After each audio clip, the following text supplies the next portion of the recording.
Arcón de esta semana nos desplazamos a Astorga, a la ciudad bimilenaria, la ciudad de los romanos, del Camino de Santiago, de la Vía de la Plata, la de los peregrinos, la encrucijada de caminos en el noroeste, para conocer una parte de su historia que la vincula al origen del chocolate en la península ibérica, en España. Conocer en la fuerza de los chocolateros que actualmente siguen apostando por un producto que forma parte de la historia de la alimentación en España. El Arcón esta semana seguirá el rastro del chocolate. Conoceremos cómo y cuándo llegaron las primeras semillas de cacao a España y por qué entró la bebida de los aztecas en la ciudad de Astorga y en la Maragatería. Territorios que fueron clave en la propagación del chocolate en España. En la localidad de Castro Contrigo entraremos en la fábrica de chocolate Santocildes, en la que Fernando y Juan mantienen intacta la tradición familiar iniciada en 1916 y cuya fábrica artesana, anclada en la comarca de la Valdería, es el último reducto chocolatero en el medio rural de Castilla y León. En Santiago Millas compartiremos cultura maragata y curiosas historias de arrieros con el holandés Maragato en su hospedería Gus Mus, que fue pionero en el turismo rural hace 20 años. Las mantecadas, santo y seña de la industria alimentaria astorgana, nos desvelarán el secreto de su permanencia en el mercado y su origen en la industria chocolatera. Pero será el Museo del Chocolate de Astorga que fundó en 1994 el recordado coleccionista José Luis López, donde entenderemos por qué esta ciudad bimilenaria fue la elegida para ser el referente en España en la propagación y la industrialización del fruto del cacao.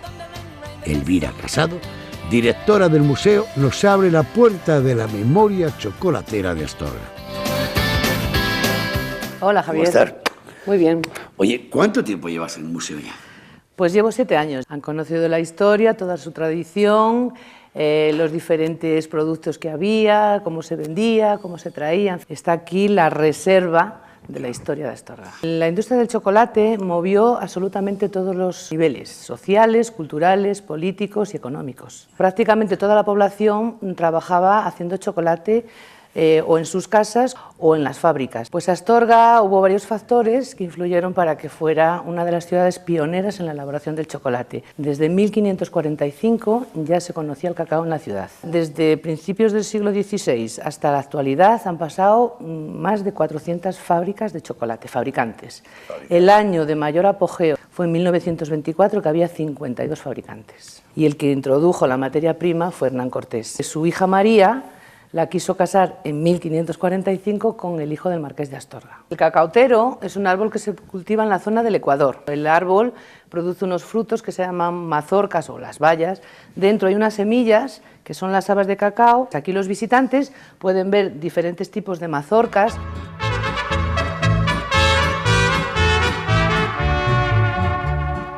En un principio se hacía el chocolate a brazo, que es un método mexicano, porque Hernán Cortés cuando vino trajo también los utensilios para elaborar el chocolate. La piedra de chocolatero o metate, aquí se ponía el cacao previamente calentada la piedra y luego se mezclaba con los diferentes componentes o especias, sobre todo canela, vainilla y la harina si era para hacer chocolate a la taza. Estos morteros, por ejemplo, era donde se machacaba la canela o el azúcar de caña. Surgieron la maquinaria, se movían las máquinas con luz eléctrica o con fuerza hidráulica. Estas máquinas están elaboradas también en la ciudad de Astorga. Refinadoras, tostadoras, limpiadoras de cacao, molinos. Otra de las secciones relacionada ya con la industria pues serían también los moldes, ya cambiaron, en vez de ser de madera, eran de zinc con los anagramas o las marcas de los industriales de Astorga. Y hay diferentes tipos de moldes. Este es un molde muy curioso, es una tableta que pesa 4 kilos. Se utilizaba para llevar a los monasterios o las instituciones religiosas por el gran consumo de chocolate que tenía. Bueno, el chocolate no solo tomaba formas de libras, una de ellas son los cigarrillos de chocolate. Se hacían paquetes de chocolate con cigarrillos, incluso nosotros tenemos una pieza muy interesante que es el molde para hacer los cigarrillos. Era una forma muy típica y muy característica infantil de tomar chocolate.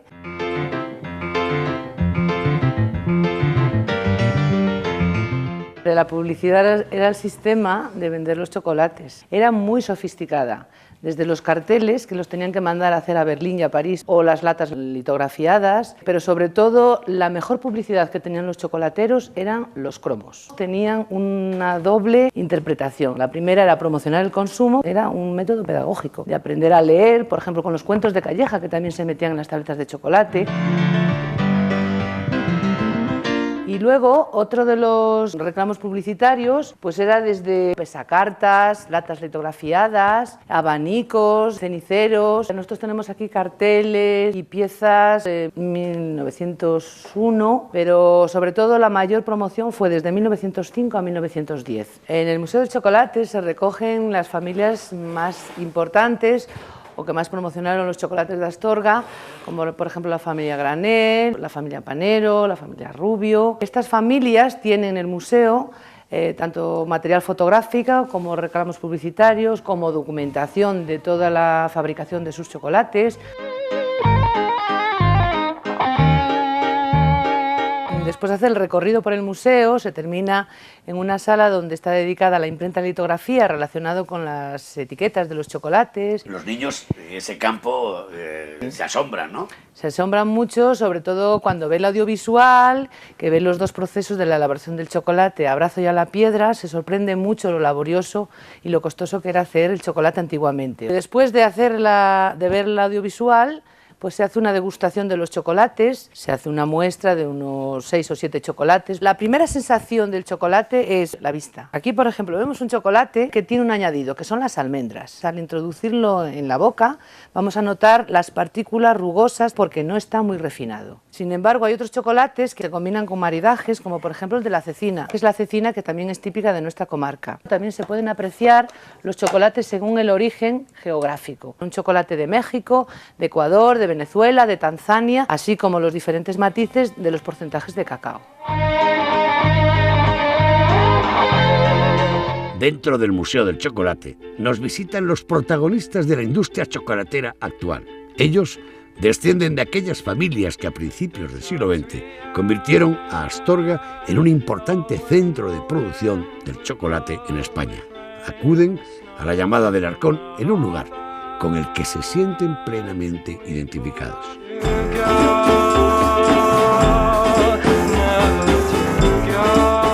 ¿Qué te sugiere este Museo del Chocolate? Bueno, pues me sugiere un poco la historia de Astorga. Fue de los primeros lugares donde se empezó a hacer el chocolate. Por tradición familiar, pues yo soy uno de ellos, de los que continúo haciendo chocolate. El Museo del Chocolate nos representa a todos los chocolateros de Astorga y en mi caso, bueno, pues con raíces familiares vinculadas al chocolate y seguimos trabajando e intentando evolucionar. Hay algún testimonio que nos representa a nuestra familia, como pueden ser el chocolate Cresa, un tío mío, pues que elaboraba chocolate. La ciudad de Astorga se da a conocer el chocolate, los chocolateros que ha habido siempre aquí en Astorga, y es un reconocimiento pues a esa tradición de chocolate de Astorga. Pues yo ahora soy de los que no tengo mucha tradición chocolatera, porque soy el novato, digamos, pero por supuesto que me siento identificado, sobre todo porque sí que soy de Astorga, y la industria que ha habido aquí en Astorga con el chocolate ha sido tan importante que ahora mismo tener un escaparate como tenemos en el museo pues es algo que no lo tiene nadie de España, ¿no? ¿Quién no le gusta el chocolate? Casi es raro encontrar a alguien que alguna clase no le guste. Encontrarme en este lugar siempre es bueno en la época de las tecnologías. Saber de dónde vienes, saber cómo se hacen las cosas, saber los orígenes y saber de la tradición. Y tener un lugar como este es algo importantísimo. En Astorga se celebra el Salón Internacional del Chocolate de Astorga, el SICA, donde se muestra la actividad industrial del chocolate. ¿Cómo lo lleváis? Eso de mantener la tradición y la innovación dentro de la industria chocolatera, Gerardo. Me parece estupendamente que se celebre un Salón del Chocolate en Astorga, porque potencia el consumo, potencia el conocer el chocolate de Astorga. Además nos ha dado a conocer a nivel no nacional, sino a nivel mundial. Astorga, Javier, ya sabéis que es chocolate, mantecadas y hojaldres, pero sobre todo en este caso chocolate. Pues muchas gracias por acompañarnos en vuestra casa, o al menos el edificio que guarda la memoria de la industria chocolatera de Astorga. Hasta luego, amigos. Hasta luego. Nos vemos.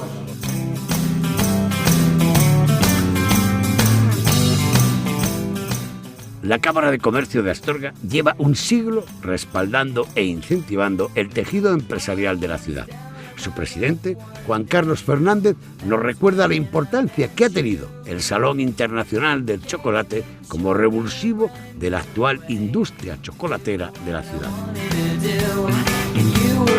Juan Carlos, Javier, ¿cómo estás? Muy bien. ¿Sorprendido de la vigencia del chocolate en Astorga? Estamos sorprendidos, pero a la vez yo creo que ha habido un buen trabajo por parte de todas las instituciones para que esto así sea. La industria chocolatera tuvo una importancia muy grande en nuestra ciudad a principios del siglo pasado, entonces no nos debemos olvidar nunca de este tejido. Se mantiene ahora mucho más que se mantenía, tanto el empuje del Ayuntamiento con su apuesta por el Museo del Chocolate como el empuje de la Cámara con su Salón Internacional de Chocolate han sido un revulsivo en estos últimos años para que esta industria sea mucho más floreciente que era. El Salón Internacional del Chocolate se hizo hace 7 años en su primera edición. Antes ibas paseando por Astorga y las industrias que se dedicaron a las mantecadas y los hojaldres eran lo que les gustaba enseñar en sus escaparates. Si paseamos ahora por la ciudad de Astorga y por esas mismas industrias, veremos que más de la mitad de esos escaparates ahora se han dejado para la industria chocolatera. Tenemos que acordarnos de nuestros antepasados, luchar por sus orígenes. En Astorga, una de nuestros activos más importantes es el turismo. Lo tenemos que mimar, le tenemos que tratar muy bien, y en esos mimos también está hacerlos dulceros, hacerlos chocolateros.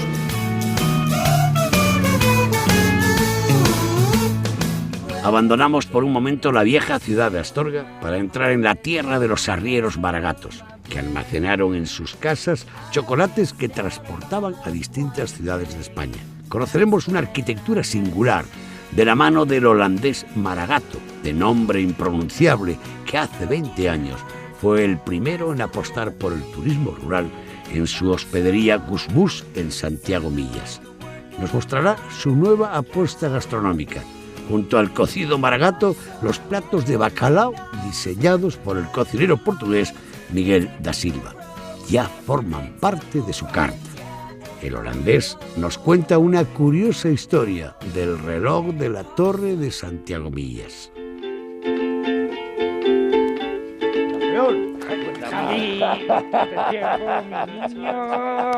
¿Cuántos años llevas en Santiago Millas? 20 años. ¿Ya sabes hablar maragato o no? El mío es un maragato auténtico. El holandés que se perdió en la maragatería. Sí, aquí estuvo Carvajo, el director general, que me dijo hace 20 años, tú estás loco, que necesitamos aquí hoteles de 5 estrellas, campos de golf, el turismo rural. ¿Esto qué es? Nosotros somos un país de marineros, vivimos pegando al mar.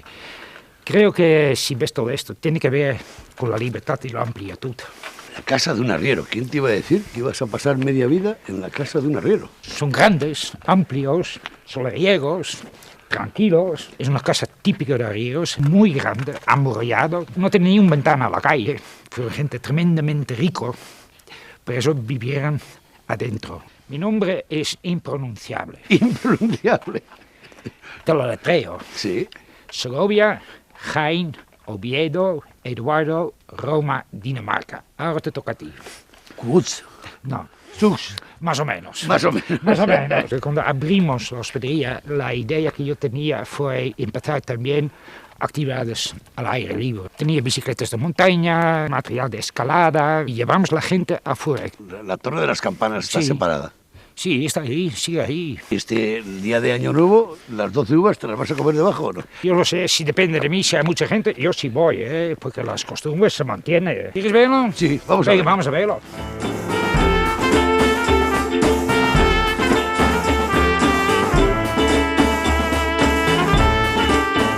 Es verdad que el día de Nochevieja, las 12 campanadas, ¿seguís las campanas de esta torre? Sí, somos uno de los pocos pueblos en España que podemos hacerlo. Está hecho por las Losadas, y Losada es el relojero que hizo el reloj de la Puerta del Sol. Somos el único pueblo en España que puede presumir de esto. Nos juntamos aquí, los vecinos, algunos años son 20, algunos años son 30, algunos años han ido 120. Si yo estoy en Holanda o de viaje y sintoniza a la BBC y oigo ding dong, las campanadas de Big Ben, tiene que ver con la maragatería, porque Losado fue el ayudante del relojero que hizo el reloj de Big Ben.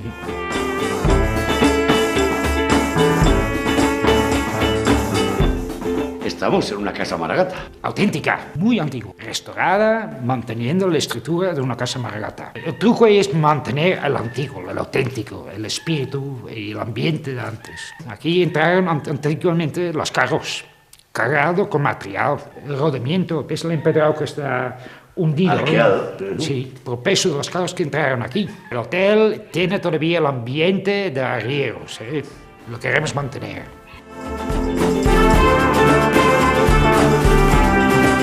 Este es el patio interior. Y aquí es donde descargaron los carros y almacenaron el material y después los caballos. Y dentro de la casa, ahí están las cuadras. Y así eran de grandes las casas de los arrieros, patios inmensos, muros que les separaban del resto, nadie sabía lo que había dentro. No, sin ventanas. Un hotel rural y la maragatería, obligatoriamente el cocido maragato. El bacalao también tiene que ver con los arrieros, que el bacalao en Madrid o en todo el centro de España llegó allí por los arrieros. Hay un plato, el bacalao al ajo.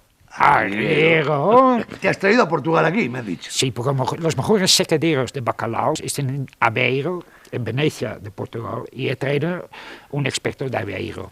Este sabe mucho. O sea que vamos a saludar a Maripadi, al cocinero portugués. Sí.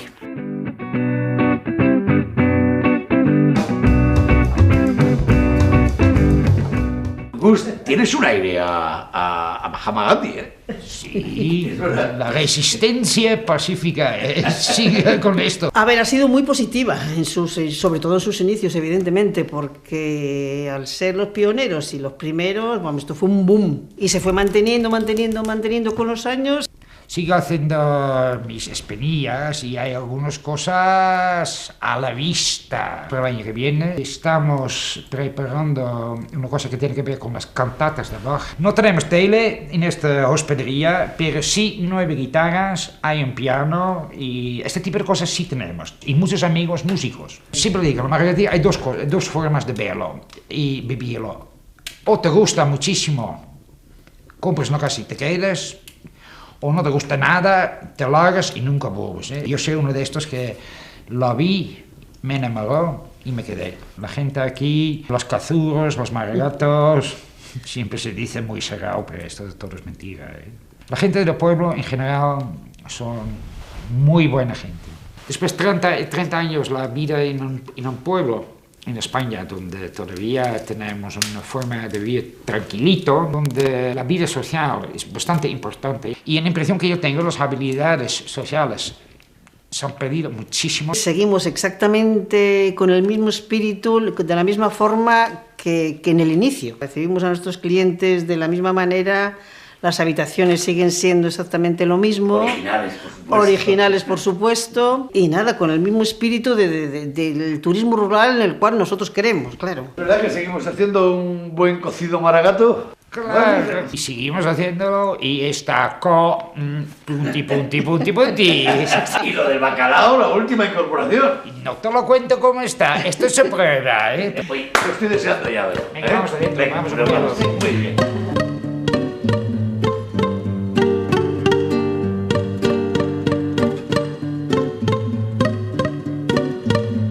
Javi, esto es Miguel da Silva, un portugués y mi nuevo compadre en esta aventura. Miguel, ¿cómo estás? Encantado. Una aventura magnífica, ¿eh? Sí. Entrar con la cocina del bacalao en la tierra de Maragata. Pues sí, como puedes comprobar, pues, compagina perfectamente. El cocido va a mediodía, un pescado va por la noche, perfecto. El bacalao Estaba un poco olvidado y ha vuelto a resurgir un poco hacerlo y de darlo de gustar. Es un plato además muy extendido y que gusta. ¿Cuáles son los platos que no faltan nunca en la hospedería de bacalao? El bacalao Aveiro tiene una base de la salsa de cebolla con tomate, una cama de patatas y el bacalao frito. El bacalao a brás, cuando alguien va a Portugal y dice he comido bacalao en Portugal, el bacalao ese desmigado, el suelto, pues es el bacalao a brás. El risotto y luego los pastelillos de bacalao, están hechos de puré de patata. Luego los postres, la repostería portuguesa Es un postre, está hecho a base de claras, de huevo y caramelo líquido, no lleva nada más. 3. ¿Cuál es el nombre de ese postre? Molotov. Gus, el cocido maragato sigue fiel a la receta tradicional, ¿no? Claro que sí, sin cambios. Primero, las carnes. La col, moro, oreja, pata, gallina, morcillo, chorizo, el tocino, que los médicos dicen que es malo, pero a mí me encanta. Después, el garbanzo de la tierra, la berza con el pimentón, y al final, la sopa, y después el postre, como Dios manda, unos natillos exquisitos, el cafetito de pote, orujo y charla delante de la chimenea. Bueno, amigos, me habéis convencido. Miguel, suerte en este reto de la comanda maragata portuguesa. Y Gus, tú sigue igual con esa fuerza. Hasta siempre, amigos. Hasta luego. Adiós. Gracias.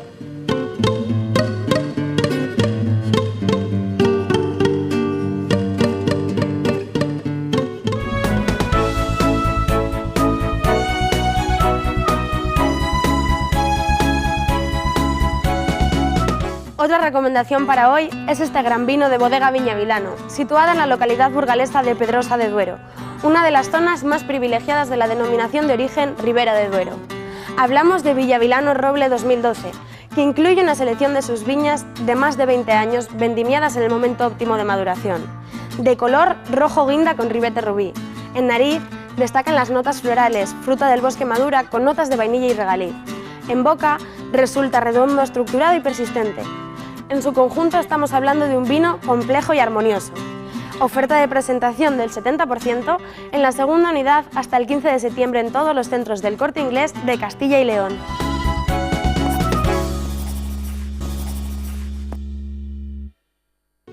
Seguimos el curso del río Eria para entrar en la comarca de la Valdería. En Castro Contrigo encontramos uno de los reductos más fascinantes de la tradición chocolatera en España. Los hermanos Fernández, Juan y Fernando, mantienen en activo la elaboración del chocolate que iniciara su abuelo en 1916. Santocildes es hoy una empresa familiar, moderna, que sigue elaborando el chocolate con las viejas máquinas y los métodos que aprendieron de sus mayores. Nos sumergimos en el túnel del tiempo y seguimos el proceso de la semilla de cacao hasta que llega a la tableta de chocolate. Fernando nos espera en el lugar donde su abuelo, el fundador de Santocildes, tuvo la primera fonda. Fernando, esta es la fonda de tu abuelo. De mi abuelo, David González. Ya casi va a ser centenaria, como el chocolate, desde 1916. Y mi abuelo, por estar en Argentina, vino aquí y montó la fábrica de chocolate y todo lo demás. Pero tu abuelo monta la fonda porque había mucho trasiego de arrieros y era una forma de comercializar mejor el chocolate, ¿no? Venía con los caballos, daba cama, le daba de comer y le daba establo y todo y comida a los caballos. ¿Quién empieza la historia del chocolate de tu familia en Castro Contrigo? En Castro Contrigo fue él, David González. Quedó mi padre y ahora estamos nosotros y mis hijas y mis sobrinas. Espero y deseo que sigan con ello.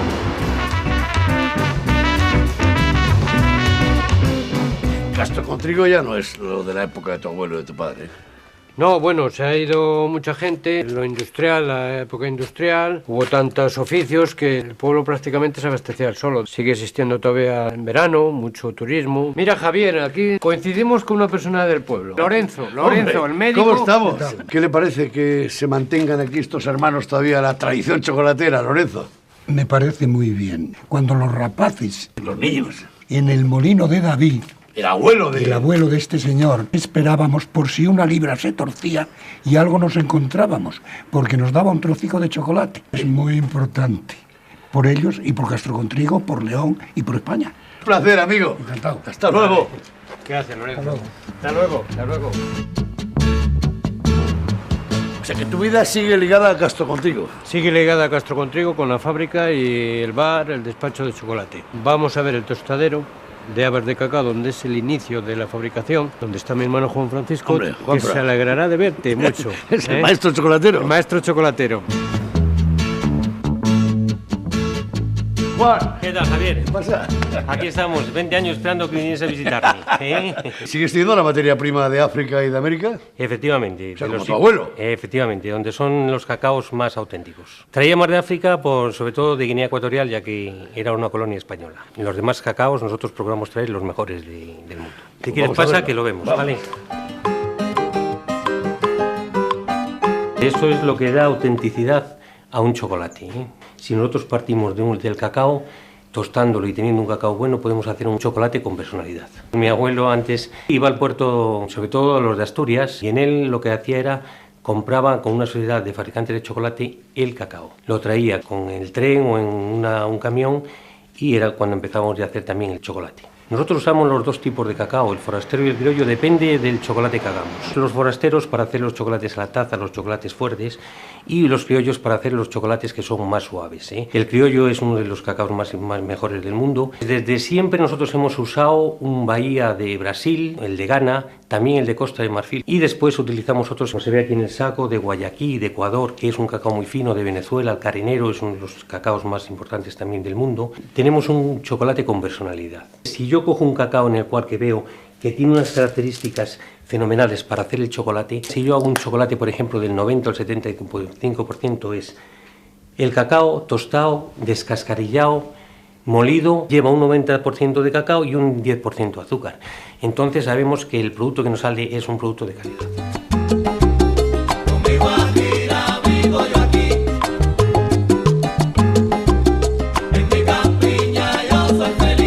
Bueno, pues esto es lo que es el tostador. Los granos de cacao suelen tener sobre un 7% de humedad.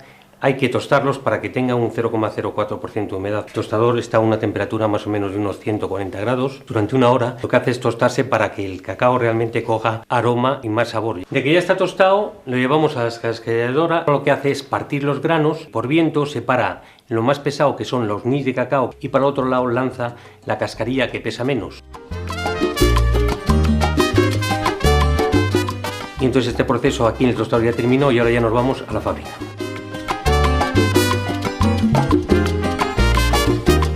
Bueno, Javier, ahora ya estamos aquí en la fábrica del chocolate, Chocolate Santocildes, en el pueblo de Castrocontrigo. Le hemos traído ya el cacao, ya lo hemos tostado, y aquí es donde ya empieza el proceso de la fabricación del chocolate, que es exactamente igual que lo hacía, o muy parecido, mi abuelo, mi padre, pues hace un montón de años. Yo creo que somos de los pocos fabricantes de chocolate que solamente nos dedicamos a hacer chocolate. La mayoría de los demás fabricantes de chocolate de Castilla y León se dedican a hacer otro tipo de dulces, de hojaldres, y en cambio nosotros solamente nos dedicamos a hacer chocolate. Bueno, Javier, aquí ya estamos en la fábrica de chocolate y hemos traído los nibs de cacao y listos para moler. Lo molemos en este molino que es parecido al que usaba mi abuelo hace pues 70 años. Se convierte en líquido y es lo que ya tenemos el cacao listo para meter en la máquina del conchado, la cual tiene que estar más de 5 horas a una temperatura de 80 grados. Ya lo tenemos conchado, hay que hacerle una curva de cristalización, que es bajarlo a unos 29 grados y subirlo a 32 para que cristalice con un color y un corte que haga crack, que sea bonito. Lo pesa, lo echamos en una especie de batidora, el cual los moldes caen en él, y lo que hacen es extender la pasta por el molde, va a la cámara y la cámara se desmolda y ya está listo para empacar.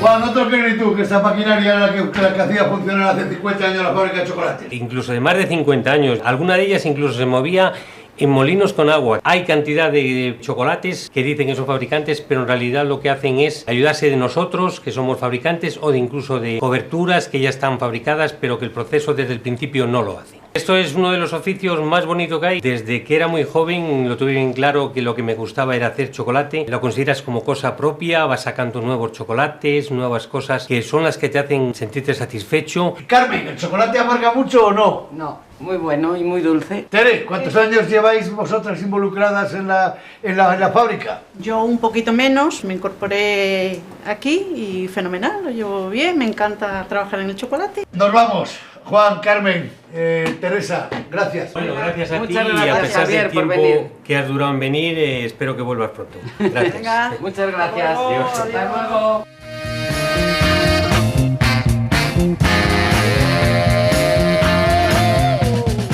los hermanos Fernández nos tienen preparada una sorpresa. En su pueblo, en Castrocontrigo, el museo local guarda la memoria de sus antepasados, las viejas máquinas de elaborar chocolate, una cultura que ya han asumido los habitantes de la Valdería y la Cabrera y que muestran con orgullo en su museo.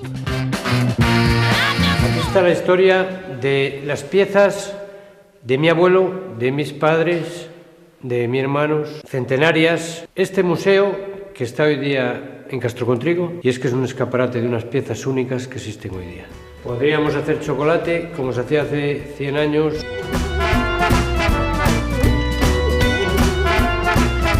Volvemos a la ciudad de Astorga para recordar sus célebres mantecadas, amparadas hoy por una figura de calidad. Casualmente, el origen de las mantecadas de Astorga nació en la pujante industria chocolatera de principios de siglo. Sus elaboradores nos reciben en uno de los escenarios más emblemáticos de su ciudad y nos muestran que siguen fieles a su tradición centenaria y a sus ingredientes: harina, huevo, azúcar, mantequilla y a sus cajillas, el envase tradicional de la mantecada de Astorga.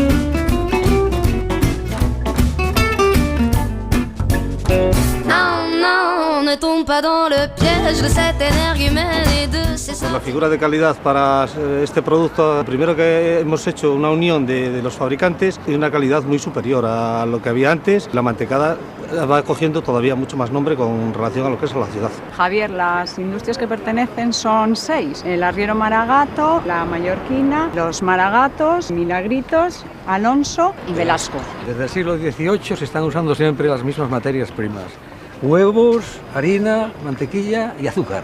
Tiene el mismo buque, el mismo buen sabor y de calidad. Lo que es la cajilla de la mantecada es muy peculiar porque lleva un dobladillo, lo que es un doblez distinto a lo que llevan todas, porque está doblado a mano. Le doblaban las señoras cajilleras en sus casas y hecha a mano, doblada, el dobladillo una a una, exactamente. La mantecada es, por lo que más nos conocen, Astorga. Siempre ha sido importantísima desde varios siglos. La gente que viene a Astorga siempre lleva una caja de mantecada, bien sean peregrinos, bien sea gente extranjera. Es muy fundamental para el turismo la mantecada de Astorga. Fue fundamental lo de crear lo de la IGP, la marca protegida para las mantecadas, para que aprovecháramos los fabricantes de hojaldre, también para darnos a conocer más. Prácticamente todos los fabricantes de mantecadas también elaboramos hojaldre, todos estamos involucrados y el hojaldre de Astorga también está amparado por la mantecada protegida. Bueno, pues la mejor manera de despedirnos es hacer un brindis por el futuro de la mantecada de Astorga. ¿Qué os parece? Muy bien. Perfecto. Y ya sabes, Javier, que el mejor recuerdo para llevarse de Astorga es una mantecada.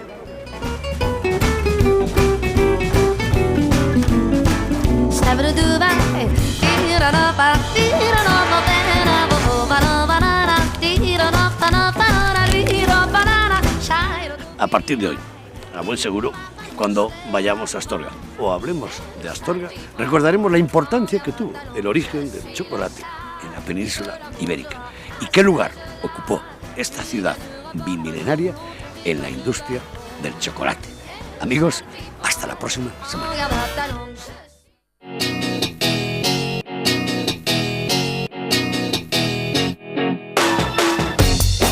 En el reportaje de esta semana nos dirigimos a la localidad de Roa, a la sede del Consejo Regulador de la Denominación de Origen Ribera del Duero. La Denominación de Origen Ribera del Duero se ha convertido en una de las referencias de los vinos de calidad de mayor prestigio en el mundo. Su Consejo Regulador, situado en la localidad burgalesa de Roa, traslada en su arquitectura una imagen moderna, vanguardista, que es el contrapunto a la vieja tradición vitivinícola de la Ribera del Duero.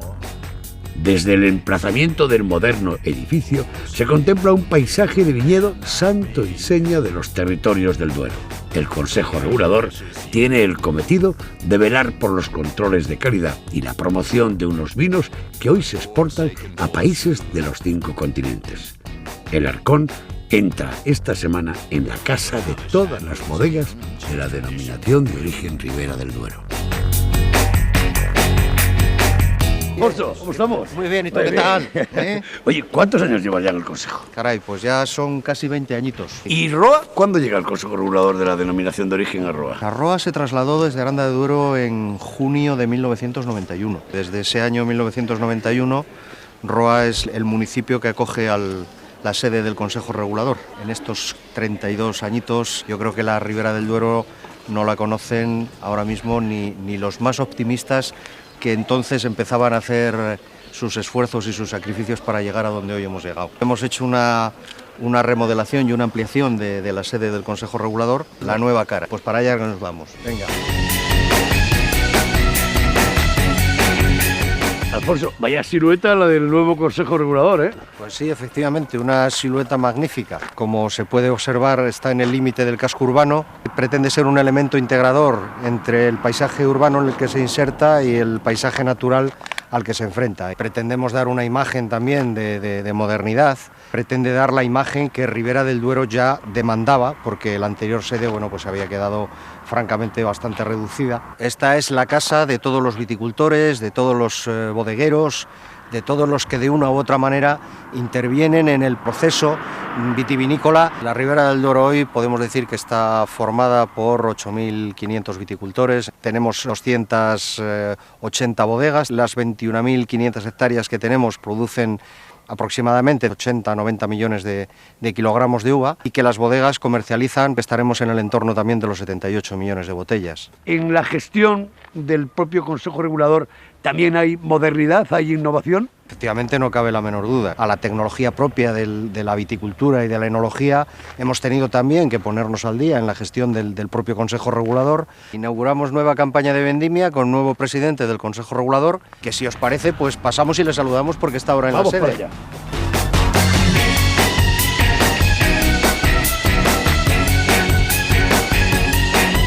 ¿Cómo estamos? Bienvenido a esta casa. Llevas años ya en la Ribera del Duero, ¿eh? Pues toda mi vida, toda una vida dedicada a la Ribera. ¿Qué tal la nueva responsabilidad, presidente? Pues hombre, tú lo has dicho, con mucha responsabilidad. Enrique, toda la vida vinculado al mundo del vino, ¿eh? Ha sido nuestro destino, ¿no? Nací en ello y de momento sigo ahí, ¿no? Y espero seguir toda mi vida, ¿no? Son tus raíces, es tu pasión. ¿En algún momento pensaste que ibas a ser el representante de toda la Ribera del Duero? No, jamás lo pensé, ¿no? Ni me lo planteé. Ha surgido así, la inercia nos ha traído hasta aquí y esa es la situación, ¿no? La Ribera del Duero yo creo que es una joya, es una tierra, siempre lo ha sido, generosa. Lo que pasa es que nos hemos dado cuenta ahora, ¿no? Nos ofrece, pues eso, unos vinos maravillosos. El Pleno Consejo Regulador hoy es plural, se componen diferentes tipos de bodegas, de viticultores, cooperativas, todo compenetrado y todo en la misma dirección, ¿no? Creo que es bueno para todos que seamos participativos, que estemos involucrados. Hay unos retos fundamentales, que es dar una media vuelta a todo el plan de promoción en el extranjero y llevar a la Ribera donde se merece. La idea es mirar al futuro con optimismo, con ilusión, pero también con cierta humildad, ¿no? El vino yo creo que se encuentra cómodo siempre y cuando los que lo promueven lo quieren, ¿eh? Entonces aquí se tiene con cariño. Te va a llevar a un lugar donde se va a ver la Ribera totalmente, se divisa totalmente. Vamos allá. Vamos.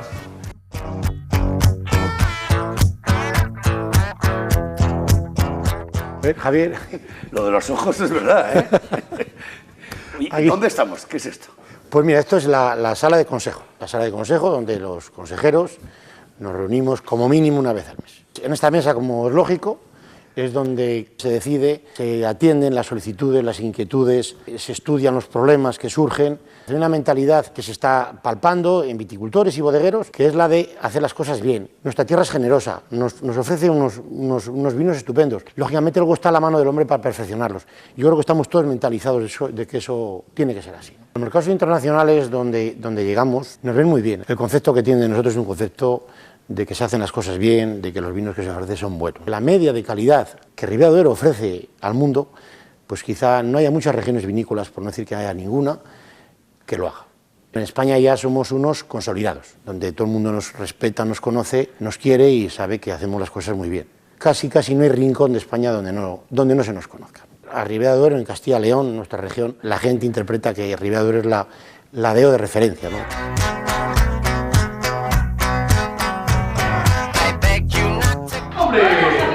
Hola, Rebeca. ¿Cómo estás? Muy bien.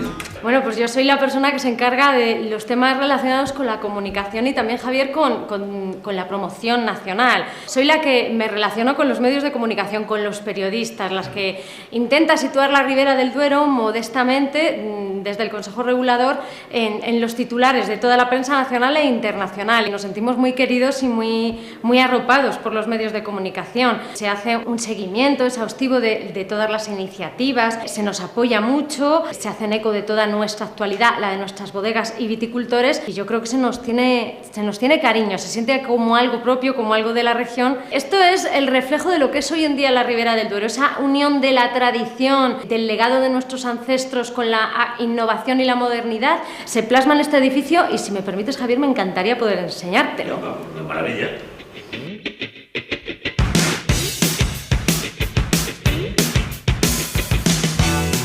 Este es precisamente el lugar donde la historia de la Ribera del Duero y la innovación y la modernidad en la Ribera del Duero se fusionan en un solo edificio. Aquí tenemos un edificio histórico de siglos pasados, datado en el siglo XII, ha sido hospital, ha sido iglesia y, en último término, ha sido cuartel de la Guardia Civil. Y esta es la nueva sede de la denominación de origen Ribera del Duero, que ha recibido multitud de premios nacionales e internacionales. Lo que más le caracteriza, como vemos, es esas uvas que decoran esas ventanas, esos círculos, esos ojos que distinguen a la sede de la Ribera del Duero cuando uno viene desde lejos, esa torre que es representativa de la sede del Consejo Regulador de la Ribera del Duero. Rebeca, estoy deseando ver la sala de cata. Supongo que será modernista también. Es espectacular. Te voy a llevar para que no todo es hablar de vino, también hay que degustar el vino. Magnífico. Así que vamos a catarlo.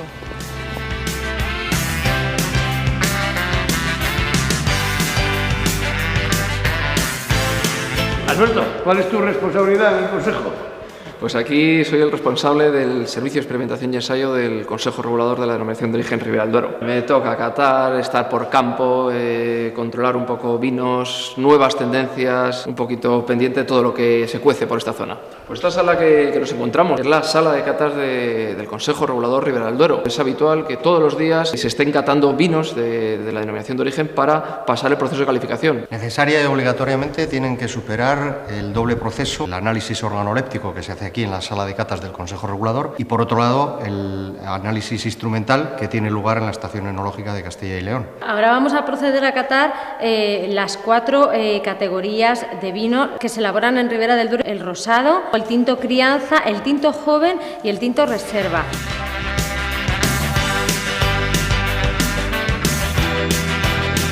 El rosado es un tipo de vino, una categoría de vinos que acoge nuestro reglamento y supone pues en torno al 1,5-2% de la producción de botellas. En los últimos años están ganando en calidad. Es un vino que como mínimo tiene que tener 50% de variedades blancas. Buena parte de ellos están elaborados con la variedad Tempranillo. Es un vino con un color alegre, vivo, con matices azulados. Vino potente en nariz, intenso, fresco, alegre. Y llevando la boca tenemos un vino muy fácil de beber, que recuerda la variedad Tempranillo y que la mantiene viva y presente.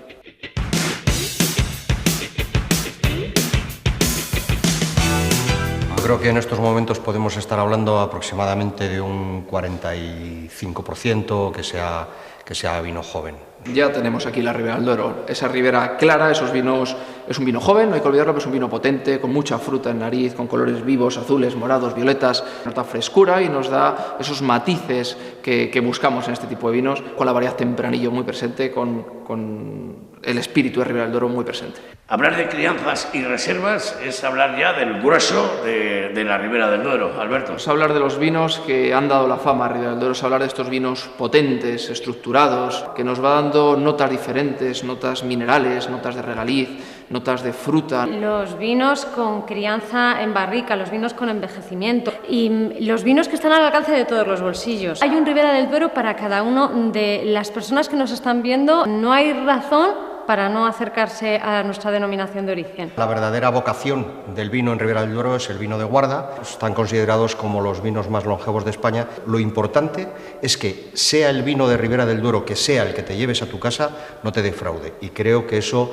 con los estrictos controles que está realizando el Consejo Regulador y con la verdadera vocación que tiene tanto el viticultor como el bodeguero de ir a buscar la calidad, creo que hoy por hoy se está consiguiendo. Muchos se preguntan cuánto tiempo dura un Ribera del Duero. Tenemos que ver qué tipo de vino es. Un vino joven puede tener una vida más corta, pero sin embargo los grandes vinos de crianza, reserva, tienen vidas muy largas, de 6, 8, 10, 12, 15, 20 años. Los rasgos sensoriales que identifica un Ribera del Duero pueden ser color potente, una nariz con fruta que aguanta mucho tiempo a lo largo del envejecimiento, con una gran estructura en boca y vinos muy longevos. ¿Dentro de 10 años podríamos catar este mismo vino? Podríamos catar y podríamos disfrutar tanto o más aún que hoy sí cabe. Bueno, pues brindemos porque dentro de 10 años podamos brindar con el mismo vino, ¿eh? Muy bien.